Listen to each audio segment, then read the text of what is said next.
Famers. We here. We here. The table's so hard. Tracy McGrady, Vince Carter, and Carmelo Anthony here with you. And OKC most certainly rolling. We talk about them showing up and showing out in waves, and it seemed like they got it done a lot with their depth. Chet Holmgren, remember, he had 18 points at halftime, and he was leading all scorers and really didn't stop there. But he was kind of the tone setter a little bit offensively. Yes, he was, rightfully so, because they had a game plan to slow down SGA, and I think he did a great job of just being active and being in position for SGA and finishing around the rim, clogging the gaps up, you know, altering shots. He was all over the place. He's had his imprint on this game, which I expected him to be because he's such a talented player and such a have versatility to do a lot of things on both ends of the basketball court. And when you have a guy like that, and you have a point guard like Shea who his willingness to get off the ball, accepting the double team. It took him a while to figure it out, 7 turnovers, but second half, the ball was moving. They got every shot they want. Chet or the big understood, if I just slash in the middle at the free throw line or into the paint, I get every shot I want, and that's why he had such a good game. Well, I'm glad we're talking about Chet because apparently he's ready to go. Big-time friend of the show. The first interview we ever did on NBC was in OKC. It was the post-game interview with Chet Holmgren. Thank you so much for joining us, buddy. It was a good one. We just caught you on the floor and we're like, come over here. Let's talk about you leading your team in scoring for the first time in your playoff career. Just walk me through what was working for you offensively. Just keeping it simple, reading the game and what it was giving me. You know, they were showing a lot of aggressive coverages to Shea, and he did a great job of making the right play, getting off it early. So, you know, it was on us to be aggressive and make plays out of that. Check this, T-Mac. This obviously a game where you guys didn't have your high-power offense where you're putting up a lot of points. Talk to us about if there was somebody watching you guys for the first time, what would you tell them about OKC basketball? Where do I start? You know, we're a fun team. We love to play together, and you know, we try to have each other's back out there and trust each other to make the right play, and you know, trust what happens from there. And then you know, we kind of like to be physical on defense, climb up in you, make you uncomfortable, and we saw some of that tonight. You know, we'll see some more shots go down, you know, as we kind of get our legs back under us, but we got the job done. Chet, VC here. For you individually, what did you want to accomplish tonight for your team? Yeah, just be aggressive on both ends. You know, be aggressive on the glass, be aggressive with my touches. I feel like I did a good job of that. You know, I think I had 20-something on mostly bunnies, missed all my middies. But, you know, when those start going down, you know, it's going to be a good day. So just got to trust the work and, you know, keep being aggressive, keep taking them. Chet, with J-Dub out, your role expands. That means more touches, more responsibility, more attention from defense. Like, how do you balance staying aggressive offensively while still anchoring the defense in the way that OKC won? Yeah, I think same thing as what I said when I first got on the interview, just, you know, reading the game. You know, over the course of a game, if you work hard, be aggressive to get open and, you know, find opportunities, the game's going to give you opportunities. We saw that tonight, and you just got to be aggressive when it comes out to you. You know, I don't think too much has to change no matter who's in and out of the lineup. We saw it a lot this year. We just have to keep playing our brand of basketball. Love it. Chet, when you were growing up in Minnesota, did you ever imagine that you'd be in a playoff series against LeBron James and the Lakers at some point in your professional career? Maybe with him coaching or something. I don't know. But, you know, that was a long time ago, and he's still at it. So you know, it's fun. It's fun to go at it, you know, with great players, and he's one of them. So. Yeah, well, you're a great player too, Chet. We appreciate you showing up, being a part of the show. Chet Holmgren led his team in scoring, rebounds, and blocks tonight. Get some rest, youngin. Friend of the show. Yeah, go hop in an ice bath if you want to do it till you're 41 years old, because you're only 24. You got some time, buddy. I don't know if my knees can last that long, but it's possible, baby. It's possible. Anything is possible. It's funny, though. It's just fun to watch this young OKC team, always energetic. And even when, and you heard Shea kind of saying it a little bit earlier, like it doesn't have to be perfect from him. If he has to find a way to distribute because the double team is coming, he can do that. Remember when we talked about A sides and B sides? Yeah. It seems like they have several different sides and identities that they can turn to if need be. They do. They have a Shea identity. They have a J-Dub identity, a Shea and J-Dub identity. They have a Chet identity. And then they have a defensive team out there that has an identity. That's too many identities for you to go at, of each night and try to figure out or try to stop or try to game plan for that. It's very hard. We watch this game. Very, very difficult to get a shot, to be efficient, to figure out how OKC scrambling, where they scrambling from. Offensively, if you double team, they wasn't double teaming Shai. I just want to clear that up. They was just shadowing him. They was shading him, sending two people, making him see two people. So it wasn't a real double team. Right. But that's easy. It wasn't an aggressive double team. So it's easy corral. to a corral. There you go. It's easy to pass out of those corrals. And now you got guys who are willing to make plays, willing to be the quarterbacks out of that pick and roll. You got guys cutting who understand the offense, understand the system. This series right here, man, is wow. All you gotta say is wow. It's following kind of what we saw during the regular season, VC. We talked about the margin of victory that OKC had. It just seems like they have the Lakers. And that's it. But, we talked about the Lakers needed to play perfect basketball, and they cannot turn the ball over. They averaged 18 turnovers, and they had 18 turnovers tonight. And it's unfortunate because your defense forced 7 turnovers on Shai. So it gives you that opportunity that you want to kind of get extra possessions. That's what we talk about, turning OKC over, extra possessions on the offensive glass, which they won that as well. And you just don't have enough because they find, you don't have the scoring. But then OKC, like you said, they have multiple ways to score. And once their defense, well, their offense figured it out, they got all the shots they wanted. And then their defense stepped up, which now got them transition shots. So, like, OKC is, you have to play perfect to beat this team. It's just, they're just such a superior team. And, they could go deep in their roster. And I told you, like, guys coming off their bench and the starters get their rest, there's no drop-off. So they played 10 people today. They played 10 players scored in double figures. There's no drop-off in energy, attention to detail, and how they want to play. Like, the bench, some of the bench guys can actually be their starter. That's how well they play. And when you talk about, multiple guys being able to get their own shot, OKC has that. The Lakers do not have that, right? And that is an advantage for OKC because you just keep coming with guys, that can get their own shot. Casey Wallace can get his own shot. Isaiah Joe. You see what Jared McCain did. He came and hit 2 threes. So, the Lakers, I thought, had a great game plan, obviously keeping it close throughout the game. But when the fourth quarter comes, that's when, you got to be perfect. You gassed. And they have one more gear. They have one more gear. And I meant 10 players actually scored, 4 in double figures. So some adjustments will have to be made. JJ Redick, though, he can make some, and he's meeting with the media right now, stepping up to the podium. JJ, I'm sure you have to go back and watch, but where do you think the turning point or kind of key difference was tonight? I don't think there was a turning point. I think it was a general theme throughout the night. When we made game plan mistakes, they hurt us. I thought the Houston game 5 was the most game plan mistakes we made in a playoff game so far. We obviously lost that game. You're playing the world champs. Your margin for error in terms of mistakes is not that high. You can make mistakes. Basketball's a game full of mistakes. There's just too many tonight. We got to clean that up. But there were some good things. We won expected score. Held Shai under 20. He ended up with 7 turnovers. The guys played hard.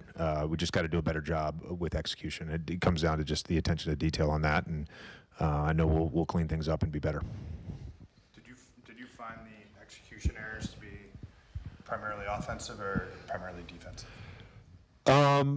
Primarily defensive. There were some things we did offensively that weren't necessarily what we had talked about. Sometimes ran a set and didn't do what we're supposed to do. But I mean that always is going to happen.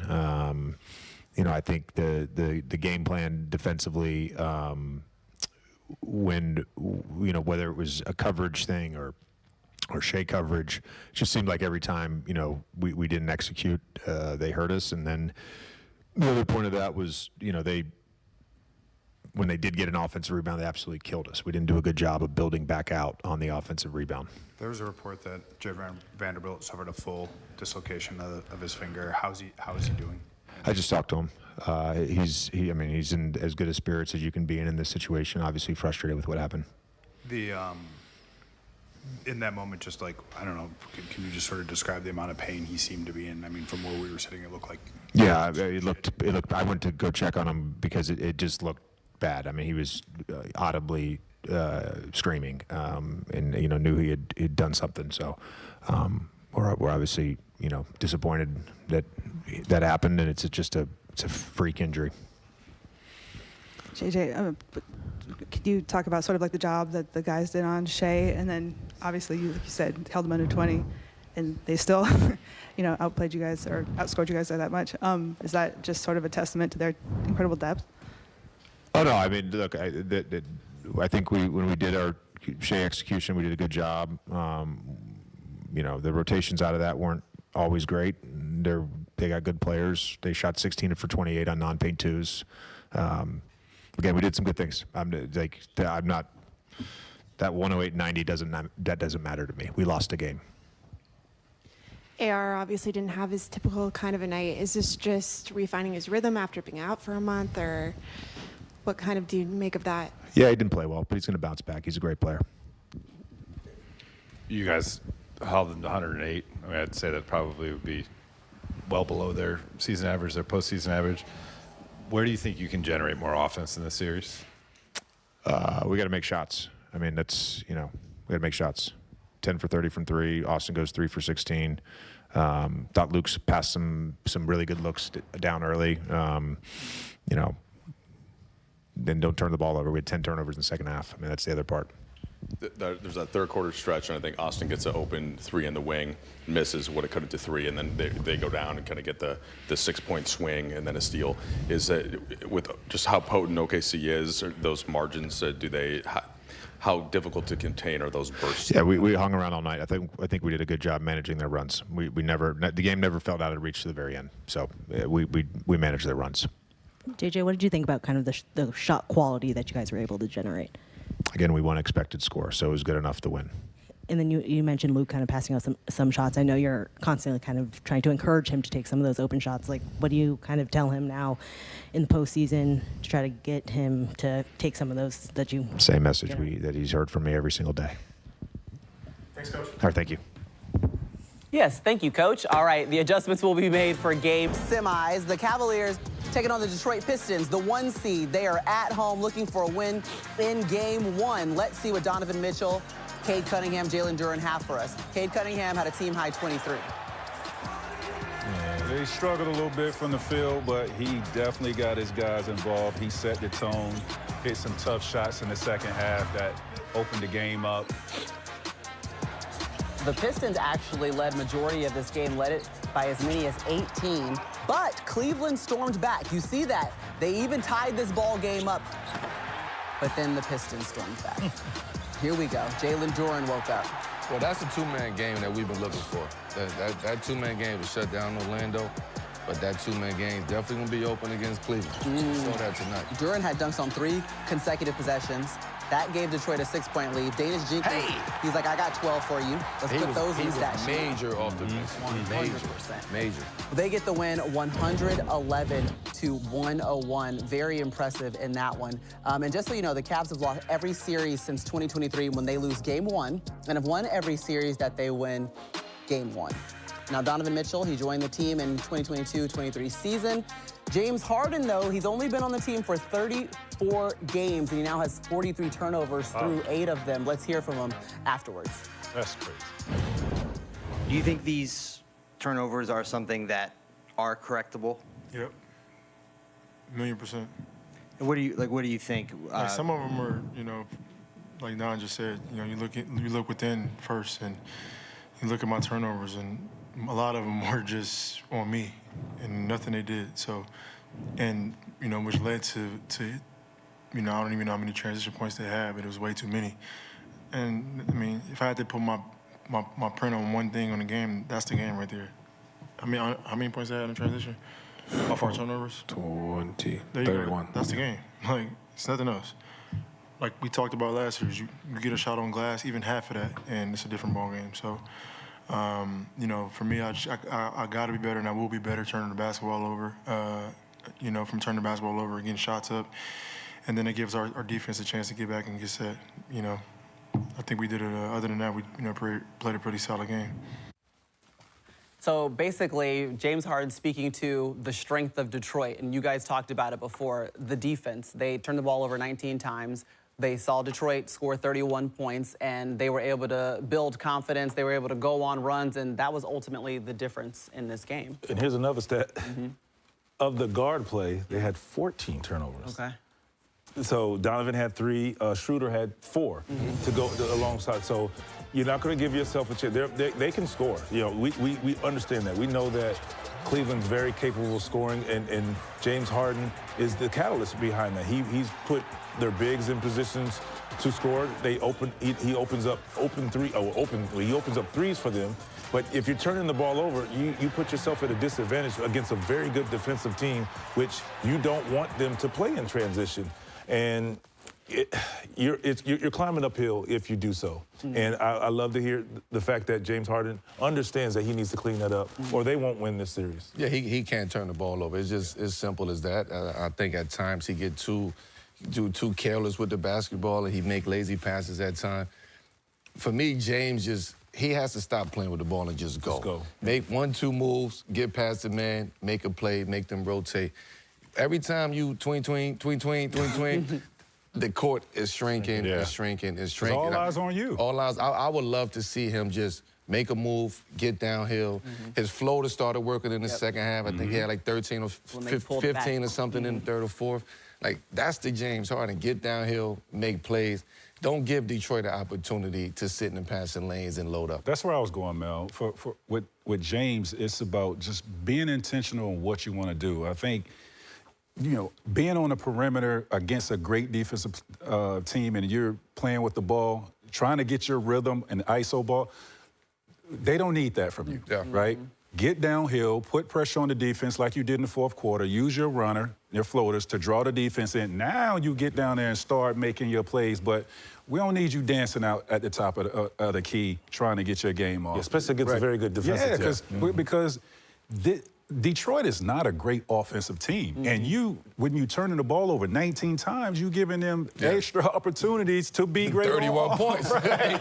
And they're not that great. So take care of the ball, and y'all give yourself a chance to win in game 2. Yeah, you played right into their hand. Absolutely. They were waiting for it. Like, that's what we needed from you. Donovan Mitchell, he ended up with 20 in this one. It's like the first time that he's not had 30 points in a game 1. Do you think that he was maybe deliberate enough or was attacking enough? Did you get what you needed to see from him offensively? Sometimes you just run into a team that just plays great defense on you. He's a great offensive player, obviously scoring 9 30-point games in game 1. Like, this dude can score the ball.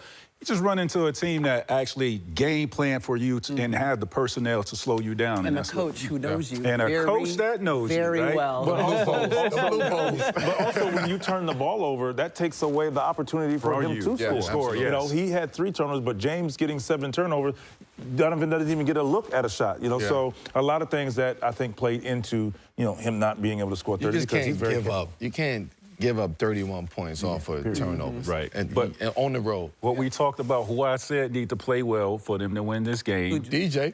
Tobias? No. For Cleveland? No, for Cleveland. Strus, right? Yeah. Strus he came off the bench and gave you 19 points. When you get that type of activity off your bench, that production off your bench, man. But Jared Allen gave you 2. Yeah, because he was in foul trouble. He had 3 fouls in like the first quarter. We talked about that no pre-show. We said Jalen Duren's coming to this game aggressive, and he put the pressure on those guys. One of them guys. He's in foul trouble. He's foul prone. Yep, and he got him because remember, Jared Allen was coming off that 22-19 rebound game that got them over the hump in Game 7 against the Magic. All right, tomorrow it's going to tie 2. They had a chance to win it, by the way, at the end. Let's get into the 76ers and the Knicks. A huge dominating win. It kind of seemed like Philly was just tired. 48 hours removed, though, from that Game 7 win. But the Knicks did not take it easy on him. Jalen Brunson was like, I'm setting the tone. 27 points out the gate in that first half. Can they continue it? Are we going to see more of the same? Carmelo Anthony. Yes. That's Yes, like when we you are. get called on by the teacher and you weren't paying attention. You see how I jumped up? Yes. I sound like my mom. I'm present. I wasn't talking to you. Present. Listen, I think first game, Knicks-Sixers, game one, was a spectacular game from the Knicks. They came out from the beginning, took care of business. Game two will be different. I think Philly will make adjustments. I don't think Philly would miss a lot of those shots. I think they would get their legs back underneath of them. I thought they was a little bit tired from that game seven. But game two now, everybody's tired. Everything is tired. The Knicks hit first. Now you got to see what Philly's going to do. The Knicks just got to stand pat, continue working on, building on what they was doing in game one, pushing the pace, making Philly run.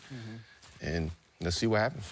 Meanwhile, the Timberwolves and the Spurs, we got a chance to see Ant-Man return for the first time since Game 4. And he really wanted to set the tone, but he was disappointed in his performance, his turnovers, and giving up offensive boards. She was the trickery. She was the trickery. It's been 4 straight days with y'all. I love you. Tell y'all, NBC America, she's the best. Ever. I love y'all now. I really do. I really do. But I'm looking forward to this game, too. Reason being is Wemby struggled mightily, and it's when you have guys that are defensive-minded, they have the length and understand, how to play defense and have the effort and being intentional about it and being physical with him, that's when he struggles, right? And in this game, he missed some wide open shot. What, he was 0 for 8 at the three-point line? Yeah. I don't think he's going to be that in game 2, but I would love to see him play around the elbow a little bit more, right? Because him playing around the elbow, you really can't put your hands on him and touch him. And he has the ability to just rise up and shoot, and it's much more of a high percentage shot for him. So I would like to see him get involved that way to get his rhythm, then extend out. But their defense, man, Minnesota, like long, lanky, they have 4 guys, 6'10", that they could just keep throwing bodies at him and giving him different looks. So I'm going to see what the adjustment is going to be for San Antonio in game 2. I also think he was anxious, ready to get going, and he was rushing. He was rushing. I think a lot of those times when we see him driving and falling and not allowing himself to read the defense properly. And I think when he slows down, and when he slowed down more in the second half, not only did he hit a few shots, but he created shots for everybody else. So for both games, I am interested to see the adjustments by teams. That's what makes the playoffs so great. You see one style of play, you see a big victory, a close game or whatever. What is the adjustment that is made for Philly? What is the adjustment now that is made for San Antonio as far as how do you get Wemby easy shots, but get him settled down and just say, hey, early, like we saw Shea. Make the easy play early, and then everything will take care of itself. Yeah, Wemby 5 for 17, not really an efficient night, but still had a triple-double. Guys, listen, we got a few days off until we get back in the studio. This is what I don't want to see. Melo, I don't want to see you at the Garden. Take it. No load management. Go to sleep. I'm going to sleep. You would go to sleep. I don't want to see you golfing every day. You probably won't. Nope, I want you to sit down. I will. T-Mac, take a nap. If you come back in here and you're tired before 7 p.m., we gonna fight. Okay, guys? Does everyone understand? What about you? This is the playoffs. You sit down. I keep showing up and do what I'm doing because every time I show up with